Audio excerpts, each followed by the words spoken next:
The Pittsburgh Steelers were really weird last year. They got off to the incredible hot start. What were they, like 11-0 or something like that? Some crazy shit.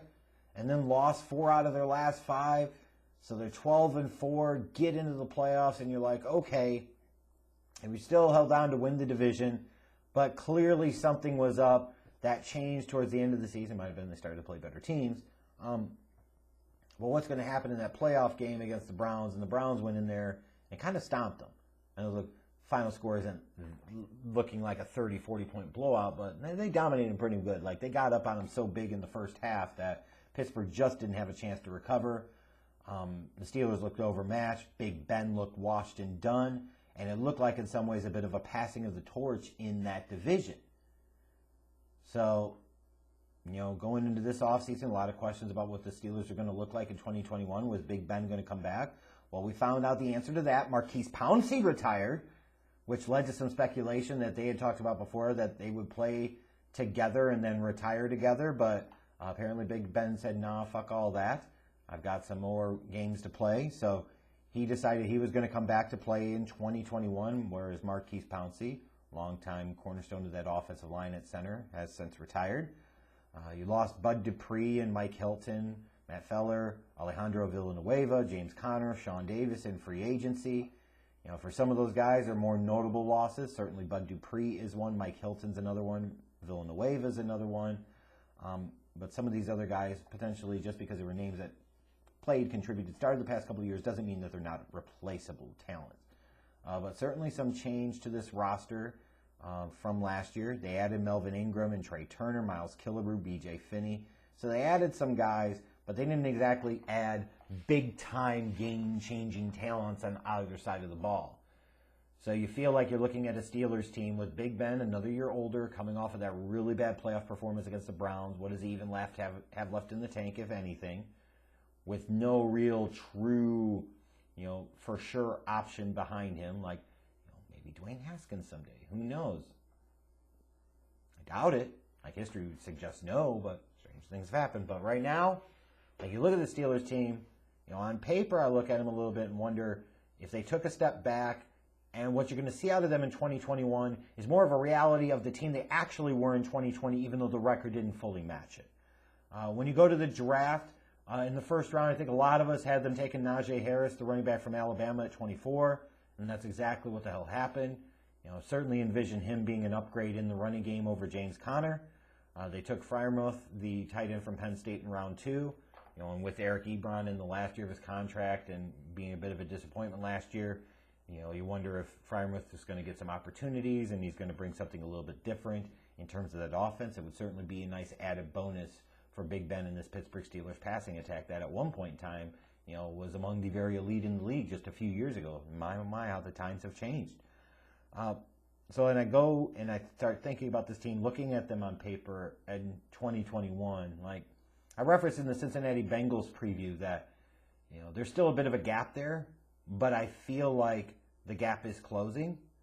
And I think the gap is closing very quickly between the Bengals and the Steelers, and it might actually get closed entirely, and the Bengals may even pass the Steelers this year. It might seem sacrilegious or crazy to talk about, but the vibe I get around the Steelers right now, I don't think is the best. I think last year was a bit of a smoke and mirrors, dog and pony show. Like, the record was not a reflection of the reality of the team that they were. That playoff performance against Cleveland felt like, to me, that was more an accurate reflection of the team that they were. That pounced on a weak, soft-ass schedule early on in the year, found ways to win games. Eventually, those chickens came home to roost and caught up with them, and they weren't a very good team. I mean, they've still got a top-flight defense, even though they lost a couple of pieces off of it. Last year, they were 3rd against the run and points against per game, 11th against the pass. So this is a defense that's championship level, absolutely. They also make a lot of big plays on defense. They're 1st in sacks last year and 1st in INTs. So when you think about defense, it's one thing to not allow them to score a lot of points, but it's also a thing to turn the ball over, like turn over offenses and make big plays, make those momentum plays. Interceptions do that. Sacks do that. And this is a Steelers unit in 2020 that was really, really good at that. And those types of things can matter even if you've got some holes in your defense. If you have the ability to get to the quarterback, get some drive-ending sacks, force some game-changing interceptions. Like, you can stay in some games and have a chance to win some games that you maybe otherwise should potentially lose. When I look at this team, and again, it feels weird talking about them this way, but it is what it is. Most of my questions, most of them for this team, are on the offensive side of the ball. How's Najee Harris going to look in the running game? If he comes in and he's better than James Conner, then certainly you feel, if you're a Steelers fan, you got good value out of that first-round pick, and you feel a little bit better about this offense. Who's going to be the go-to number one wide receiver? Are Minkah Fitzpatrick and Chase Claypool going to continue to fight in practice? Who knows? But you look at this team and you say, okay, you brought Juju Smith-Schuster back. You've got Deontay Johnson. That's confusing him and James Washington, my bad. And then last year, second-round pick, Chase Claypool, who was a bit of a revelation himself. But that's a young wide receiving group.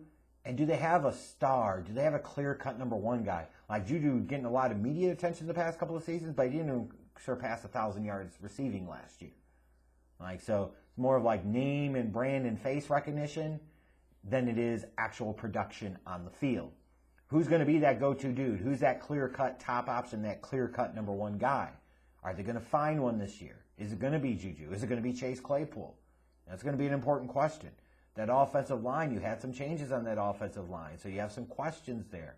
And with a 39-year-old quarterback in the likes of Big Ben Roethlisberger, who's never been very mobile and certainly is less mobile now, getting closer to my age, almost 40, that offensive line should be a bit of a concern, both in the pass protection and in terms of opening holes in the running game.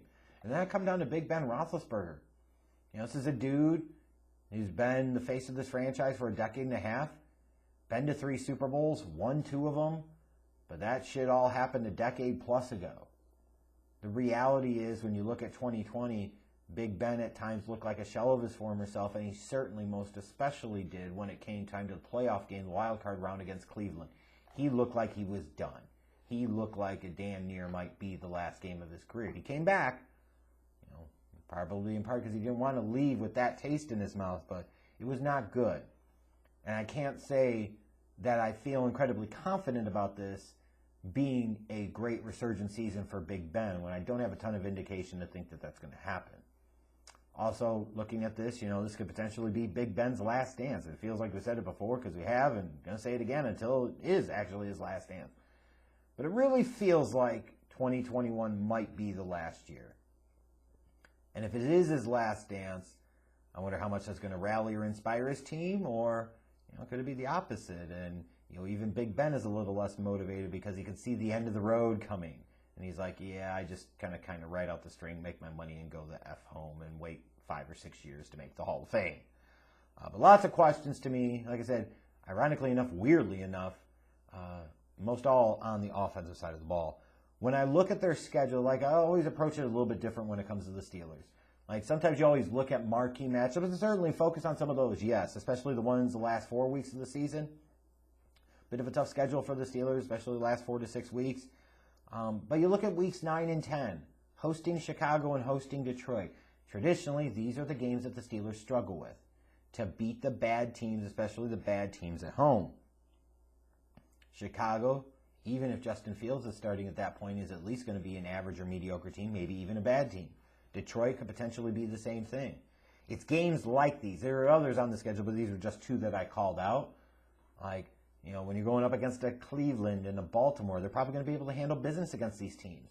The Steelers are going to have to find a way in back-to-back weeks to be able to handle their business against these NFC North foes that they could potentially run the risk of overlooking a little bit and not being as focused, not being as disciplined, not playing as well when they need to. That's going to matter. They've got to handle their business in those games. They did a better job of that in 2020. I'll give them that. The ironic thing was, for all the criticism Tomlin's gotten over the years, and a lot of it merited and deserved, you can certainly argue it was his best coaching job of his entire career. Hit his stride as a coach. He was fantastic last year relative to some of his previous year's performances. And eventually, it also caught up with them in the AFC wildcard round. But that last 4 weeks of the schedule, if the Steelers are still in it, there's certainly a chance that they could be. That's really going to be the make or break. As you look at the last 4 weeks, they host Tennessee, then they got to go to Kansas City in week 16, hosting Cleveland week 17, at Baltimore weeks 18. Now, thing about this is, while you look at that and you say, man, that's tough, you're looking at these playoff teams that they got to face in that last month of the season. That's BS. At the same token, it is a situation where they can sit there and say, hey, especially week 17 and 18, hosting Cleveland and going to Baltimore, if we're in striking distance of the division, striking distance of a playoff spot, we're going to handle our business, we can get there and potentially eliminate a divisional rival in the process. That's a good position to be in. So for them, it's not necessarily going to be all bad. That said, though, questions to me abound on the offense, most notably around Big Ben. That defense, statistically was very good last year, but I think personally they beat up on some cupcakes. Like, how good are they really? I don't view this as a great Steelers team. I don't even know if I view them as a very good Steelers team. Kind of like middle of the road average, slightly above average, but not much more than that. I think, as much as I talked about Cincinnati narrowing the gap, like Pittsburgh's come down a notch. And Cleveland and Baltimore have separated themselves a little bit. And I would not be surprised, even though I'm picking the Steelers to finish third in this division, probably win like 8 to 9 games. I would not be surprised if, win a little rougher and you ran into a situation where Cincinnati was potentially nipping at their heels for third place in this division. But while they were the defending divisional champs, looking at the reality of the situation, I'm sorry, I just think both Baltimore and Cleveland are better than the Steelers, and I think the Steelers are going to be, desperately trying to get into one of the wild card spots in the AFC playoff race this year.